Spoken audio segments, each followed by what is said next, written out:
यहीं से भगवान श्री कृष्ण को वासुदेव जी टोकरे में रख के उस पार गोकुल लेके गए हैं। यही मामा कंस रहते थे और यहीं से मामा जी का राज चलता था भैया जी। ब्रिज 84 कोस में और 4 गांव निज धाम, वृंदावन और मधुपुरी 100 बरसा नंद गाँव। देखो अभी हम मथुरा के यमुना मैया विश्राम घाट पर हैं और जैसे अब हम चल रहे हैं गोकुल की ओर। सामने जैसे देख रहे हैं पूरा हरा भरा जंगल है।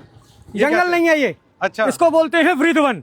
वृंदावन, हाँ, ये भगवान श्री कृष्ण की गौचार भूमि है। भगवान गोकुल से गैया चराते हुए और ऐसे वृंदावन जाते थे भैया जी। देखो ये इधर दिखाइए, ये सामने है गोकुल गेट।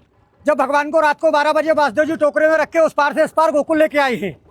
इत मथुरा इत गोकुल नगरी, बीच बहते हैं यमुना गहरी, तो भगवान को यहीं से लेके आए। तो भैया जिस तरीके से मथुरा आज से मतलब 100 साल पहले रहा होगा, आज भी वैसे नहीं, 100 साल नहीं।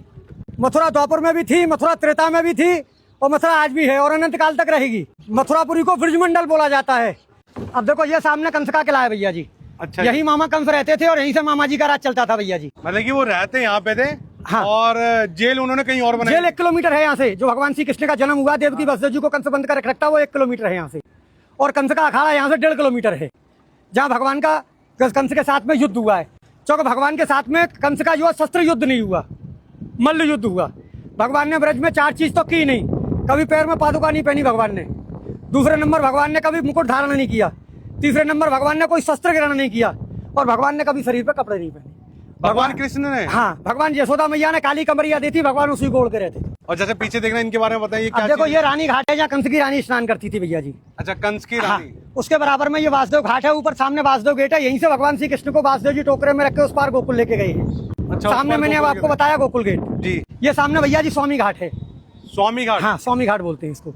ये इधर संत घाट है भैया जी। अभी जैसे ये आपने मुझे बताया था कि किला था ये कंस का, तो इस किले में जाने दिया जाता था? नहीं, उसमें एंट्री नहीं मिलेगी। ऐसा है, पूर्वजों के जमाने से ये बताते हैं कि इसमें कुछ शोध करता गए थे जो कभी वापस नहीं आए, इसलिए सरकार ने उसको बैन कर दिया। मथुरापुरी में सबसे बड़ा पर्व बहन भाई का होता है। कार्तिक महीना में भाई दूज के दिन जो भाई बहन मथुरापुरी में हाथ पकड़ के स्नान करते हैं वो कभी यमलोक में नहीं जाते। ऐसा वरदान धर्मराज ने यमुना मैया को दिया है।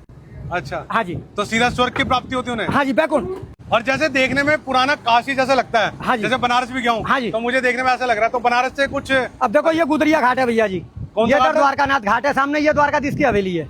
अच्छा, हाँ जी। तो जैसे मैं पूछूं कि बनारस के जैसा लगता है, बनारस की कुछ मान्यता है यहाँ पे? नहीं, बनारस की तो जितने भी तीर्थ हैं 4 महीने सब ब्रज में निवास करते हैं भैया जी। सावन भादों क्वार कार्तिक। जैसे लोग कहते हैं देव सो गए, तो देवता कभी सोते नहीं भैया जी। उनकी सबकी ड्यूटी ब्रज में लगती है। जब नंद बाबा 80 बरस के हो गए तो नंद बाबा ने कहा कि लाला मेरी हार्दिक इच्छा है कि मैं 4 धाम की यात्रा करूं। तो भगवान ने कहा कि अब दादा अब बड़े बूढ़े हो गए, पहाड़ों पे जाएंगे, गिर पड़ेंगे, इसलिए सब तीर्थों को मैं ब्रज में ही बुला लेता हूँ। तो यहाँ आपको केदारनाथ, बद्रीनाथ, गंगोत्री, यमुनोत्री सब मिलेंगे पूरे ब्रज में। तो मतलब कि अगर कोई 4 धाम की यात्रा करने में असमर्थ है, नहीं तो ब्रज की 4 धाम कर सकता है और फल वही प्राप्त होगा आपको। अब ये आगे आपको दिखाऊंगा मैं काशी मरकंड का घाट जो बनारस में है, उसकी स्थापना यहाँ है। और देखो ये है सबसे बड़ा विश्राम घाट। यही जो है मामा कंस को मार के भगवान ने विश्राम किया है।